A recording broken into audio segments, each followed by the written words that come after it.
Итак, на прошлом уроке мы начали рассматривать особенности казахского языка. Сегодня рассмотрим третью особенность казахского языка. Это ударение.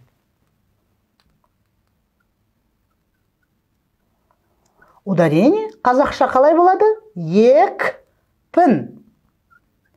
Если в русском языке ударение подвижное, например, в таких словах как окно, окна, море, моря, поле, поля, замок, замок, то в казахском языке ударение всегда, почти всегда стоит на последнем слоге. Например, бала возьмем слово, да? Бала. Множественное число балалар. Терезе. Терезе. Терезелер. В любом случае ударение екпін падает на последний слог. Калам. Каламдар.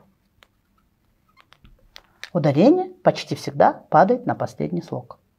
Хотите знать больше о языке? Подписывайтесь на наш инстаграм-аккаунт.